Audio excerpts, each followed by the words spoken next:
Lost spring Annie's जंग के द्वारा लिखी गई बहुत ही अच्छी स्टोरी है। खोया हुआ बचपन, स्टोरीज ऑफ स्टोलन चाइल्डहुड। बहुत ही अच्छी स्टोरी है, पेपर में हर बार पूछता भी है। तो चलिए इसका हिंदी एक्सप्लेनेशन हम लोग सीख लेते हैं। कभी कभी I find a rupee in the garbage. Garbage में मुझे 1 रुपया मिलता है। Why do you do this, I ask Saheb. Saheb से मैं पूछती हूँ, why do you do this, तुम ये क्यों करते हो। I encounter every morning scrounging for gold in the garbage dumps of my child my neighbourhood. तो राइटर बता रही हैं कि मैं साहब से पूछती हूँ कि तुम ये क्यों करते हो। जिससे आई इनकाउंटर एवरी मॉर्निंग, प्रत्येक सुबह मैं मिल जाती हूँ। Scrounging for gold in the garbage. Garbage means होता, देखिए वैसे मित्रों आपको एक जानकारी के लिए और अच्छी बात बता दें कि इस लेसन का पूरा वर्ड मीनिंग मैंने चैनल पे डाला हुआ है शॉर्ट वीडियो में। आप वहाँ से जाकर इसका पूरा वर्ड मीनिंग ले लें। वर्ड मीनिंग रहेगा तो आपको ये वीडियो बहुत ही अच्छे से समझ में आएगी। तो चलिए सीखते हैं। तो कहती हैं कि साहब से मैं पूछती हूँ कि तुम ये सब क्यों करते हो, जिससे मैं मिल जाती हूँ प्रत्येक सुबह। Scrounging for gold in the garbage, garbage में सोने की तलाश करते हुए। डंप ऑफ माई नेबरहुड, जो मेरे पड़ोस के ढेर में वो कहता है। यानी कि राइटर पूरा बता रही हैं कि मैं साहब से पूछती हूँ कि तुम ये सब क्यों करते हो। जो जिससे मैं मिल जाती हूँ पड़ोस में जो कचरे का ढेर है वहाँ पर सोना वो खोजता रहता है, वहीं पे मैं मिल जाती हूँ और उससे मैं पूछती हूँ। Saheb left his home long ago. Writer कहती हैं कि साहब बहुत साल पहले अपने घर को छोड़ दिया था।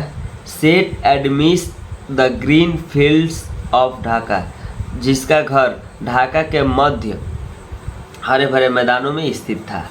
His home is not even a distance memory, उसके घर की अब जरा से भी उसको याद नहीं है। There were many storms that swept away their fields and homes, his mother tells him. उसकी माँ उसको बताती हैं कि देयर वर मैनी स्टॉर्म्स, कई बार तूफान आए जो swept away their fields and homes, जो उसके खेतों को और उसके घरों को उड़ा ले गए, बहा ले गए। दैट इज वाई, इसी वजह से they left looking for gold in the city where he now live, इसीलिए वे लोग उस घर को छोड़ दिए। और looking for gold in the big city, और इस बड़े शहर में सोने की तलाश में जहाँ पर वो रहते हैं, यहाँ पे वे लोग तलाश करते हैं।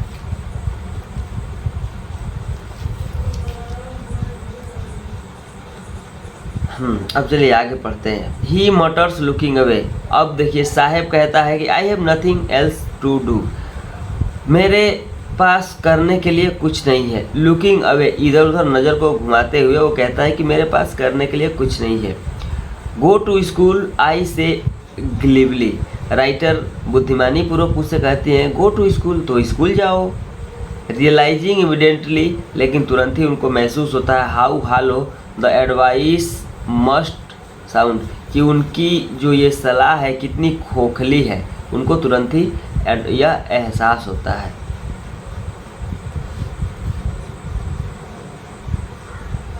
चलिए अब आगे पढ़ते हैं। There is no school in my neighbourhood, when they build one I will go. अब आगे साहब कहता है कि there is no school in my neighbourhood, मेरे पड़ोस में कोई स्कूल नहीं है। व्हेन दे बिल्ड वन, जब वे बनवा देंगे, आई विल गो, तो मैं जाऊंगा। If I start a school will you come, I ask half joking. अब राइटर जो है एनीस जंग उससे मजाक करते हुए कहती हैं कि इफ़, यदि I start a school will you come, यदि मैं एक स्कूल बना दूंगी यानी चालू करूंगी तो तुम आओगे। Yes he says smiling broadly, वो जोर से मतलब वो मुस्कुराते हुए, वो खुल करके मुस्कुराते हुए कहता है हाँ हाँ मैं आऊँगा। अ फ्यू डेज लेटर, कुछ दिनों बाद I see him running up to me. अब राइटर कह रहे हैं कुछ दिनों बाद मैं देखती हूँ कि वो दौड़ करके मेरे पास आता है। इज योर स्कूल रेडी, और आ करके पूछता है क्या आपका स्कूल बन गया है।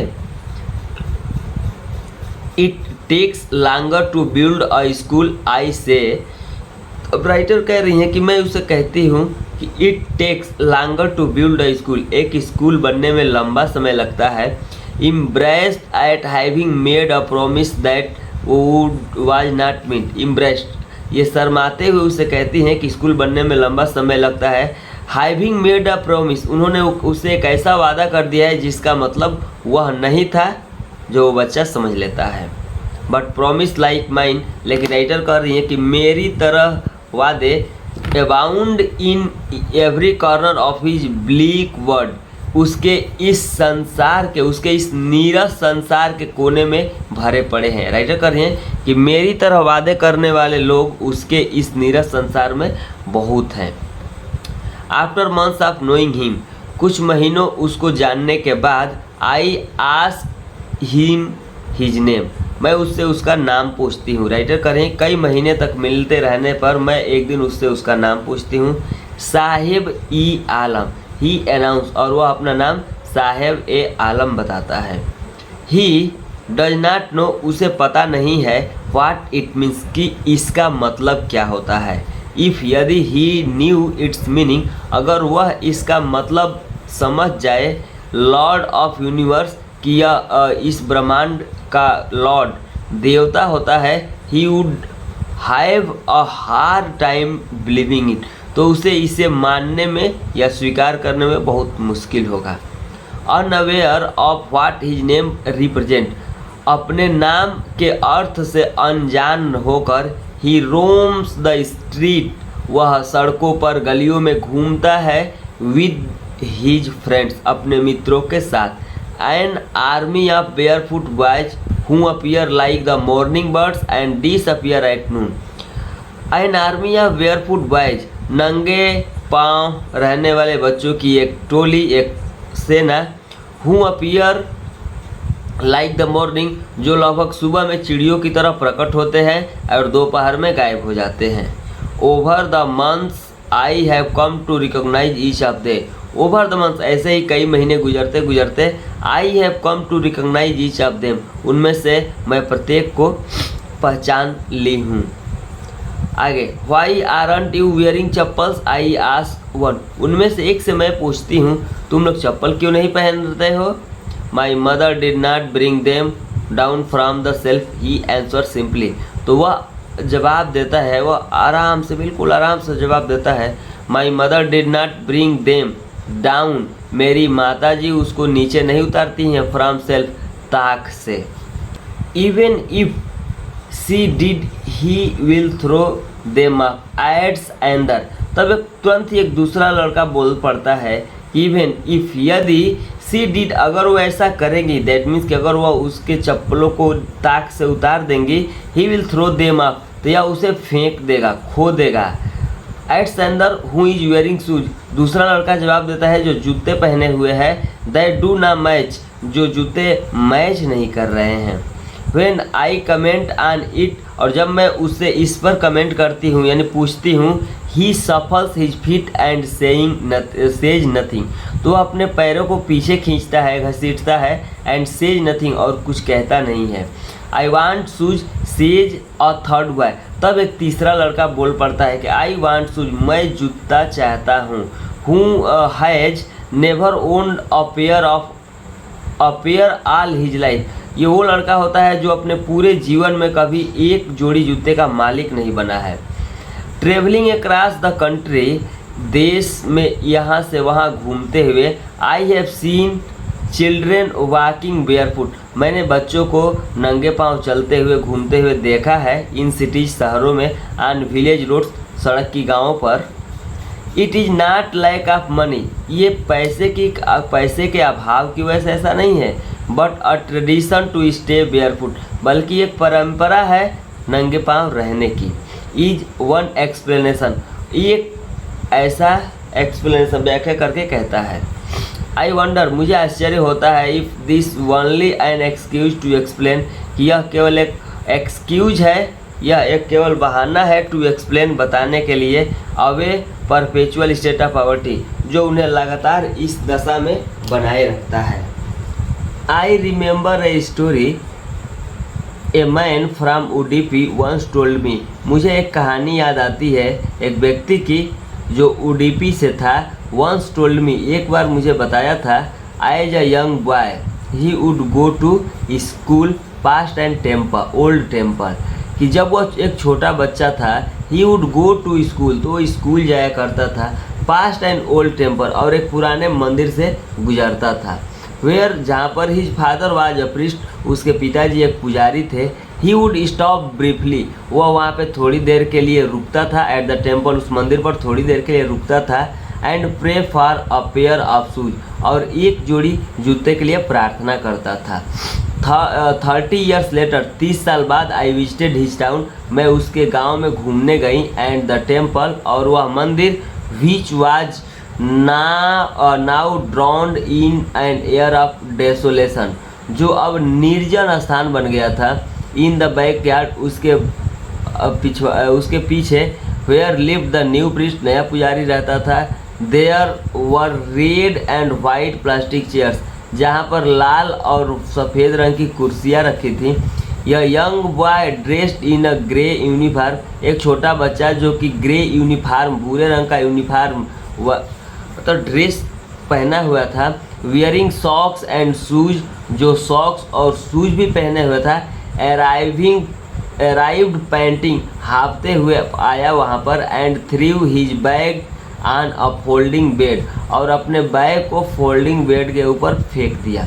लुकिंग एट द बॉय, इस बच्चे को देखकर, I remember the prayer and the boy, मुझे उस दूसरे लड़के की प्रार्थना याद आ गई, have made to the goddess, जो देवी से किया करता था, when he had finally not got a pair of shoes, जिसे अंत में उसके एक जोड़ी जूते प्राप्त हो गए थे।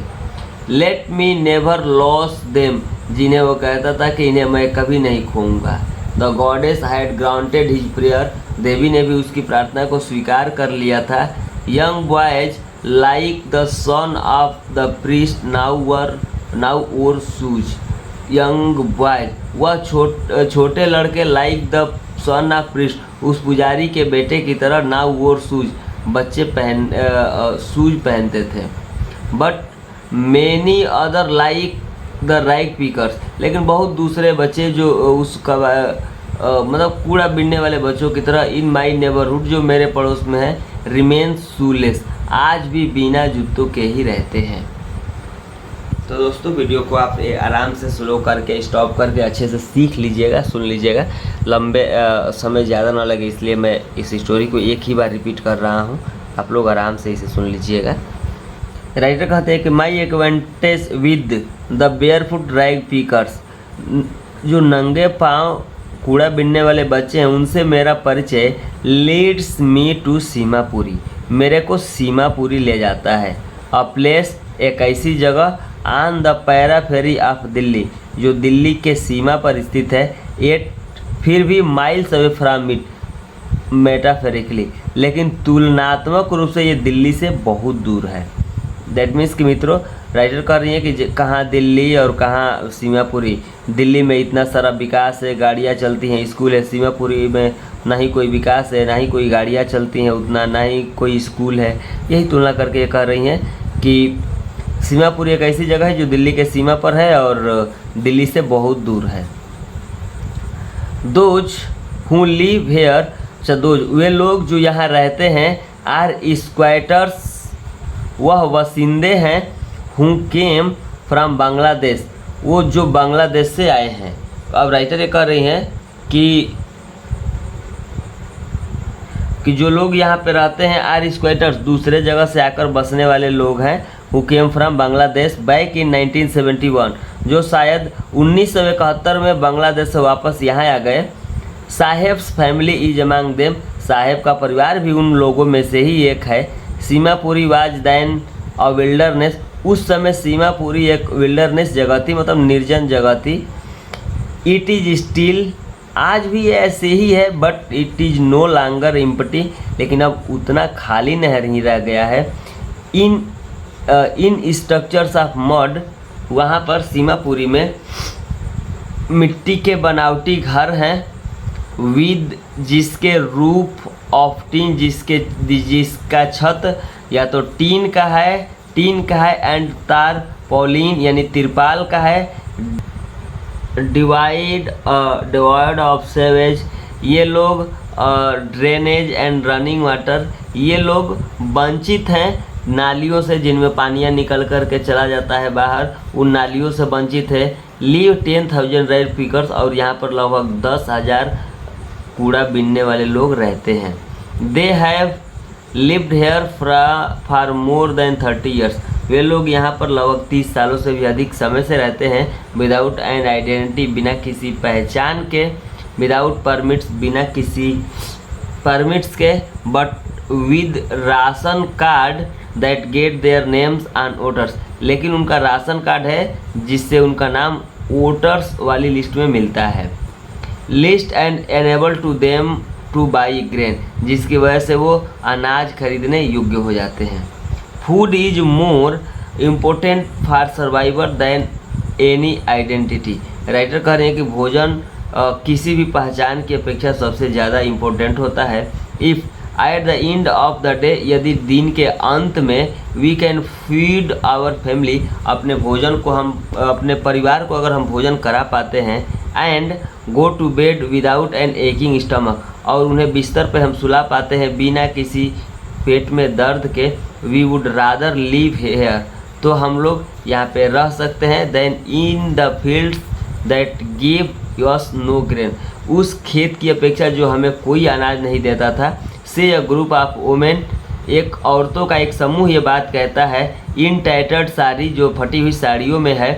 व्हेन आई आस्क, जब मैं उनसे पूछती हूँ, why they left their beautiful land of green fields and rivers, कि तुम लोग अपने हरे भरे खेतों को, अपनी नदियों को क्यों छोड़ दिए, तब औरतों का एक समूह ये बात कहता है। Wherever they find food they pitch their tents, अच्छा जहाँ भी उनको खाने के लिए भोजन मिलता है, दे पीच देयर टेंट्स, तो वे वहाँ पे अपना तंबू लगा लेते हैं। दैट बिकम ट्रांसिट होम, जो उनका अस्थायी घर होता है। Children grew up in them, बच्चे भी इन्हीं में बड़े होते हैं। बिकमिंग पार्टनर्स इन सर्वाइवल, और उनके जीविका में, उनके रोजी रोटी कमाने में उनका पार्टनर बन जाते हैं। एंड सर्वाइवल इन सीमापुरी, और सीमापुरी में जीवन जीना। रैग मीन्स रैग पिकिंग का मतलब है कूड़ा बीनना। थ्रू द ईयर्स, वर्षों, कई वर्ष ऐसे ही बीतते रहने पर, कई वर्षों के दौरान, it has in acquired the proportions of fine art, इन लोगों ने एक ललित कला का रूप धारण कर लिया है, आकार प्राप्त कर लिया है। Garbage to them is gold, कचरा उनके लिए सोना है। It is their daily bread, यह उनके लिए रोजी रोटी है। और रूफ ओवर हिज हेड्स, उनके सर के ऊपर छत है। इवन इफ, भले ही इट इज़ लीकिंग रूफ, भले ही यह टपकती हुई छत है, but for a child it is even more, लेकिन एक बच्चे के लिए ये इससे भी बढ़कर है। I sometime find a rupee even a 10 rupee note, Saheb says. अब आगे राइटर कहती हैं कि साहेब कहता है कि मुझे कभी कभी 1 रुपया मिलता है, कभी कभी तो मुझे 10 रुपये के नोट भी मिल जाते हैं। हिज आईज लाइटिंग, और ये बात कहते हुए उसकी आंखें चमक उठती हैं। When you can find a silver coin in a heap of garbage, आगे वो कहती हैं कि जब कभी आपको एक सिल्वर, चांदी का सिक्का मिल जाए गार्बेज के ढेर पर, यानी कचरे के ढेर पर, यू कैंट स्टॉप स्क्रॉन्गिंग, तो आप खोजना बंद नहीं कर सकते हैं, नहीं करेंगे। Far there is hope of finding more, और अधिक पाने की आशा की वजह से। इट मीन्स, इसका मतलब है दैट कि फॉर चिल्ड्रेन, बच्चों के लिए garbage has a meaning different from what it means to their parents. इसका मतलब है कि बच्चों के लिए जो कचरे का जो मीनिंग है डिफरेंट, वो बहुत अलग है from what it means to their parent, उस मीनिंग से जो उनके लिए, उनके पेरेंट के लिए है। फॉर द चिल्ड्रेन, बच्चों के लिए, it means wrapped in wonder, आश्चर्य में लिपटी हुई कोई चीज़ है। फॉर द एल्डर्स, लेकिन बड़ों के लिए it is a means survival, लेकिन बड़ों के लिए तो ये केवल एक रोजी रोटी का साधन है, बस एक रोजी रोटी है। आगे दिया है कि वन विंटर मॉर्निंग, एक जाड़े के सुबह में एक रोज़ की बात है। आई सी साहेब, मैं साहेब को देखती हूँ standing by a fenced gate, जो एक फेंस गेट के पास खड़ा है, ऑफ द नेबरहुड क्लब, जो पड़ोस के क्लब के फैंसी गेट के पास में खड़ा है। वाचिंग, और देख रहा है, टू यंग मैन, दो युवा व्यक्तियों को, dress in white playing tennis, जो वाइट ड्रेस पहने हुए हैं और टेनिस खेल रहे हैं। I like game he hums contentment to watch, वह धीरे से अपने आप में कहता है कि आई लाइक गेम, मुझे खेल पसंद है। Content to watch it standing behind the fence, और दीवार के पीछे से ही वो देखकर अपने आप को संतुष्ट करता है। I go inside when no one is around, जब कोई आसपास नहीं रहेगा तो मैं अंदर चला जाऊंगा। ही एडमिट्स, वह ऐसी बात कहता है।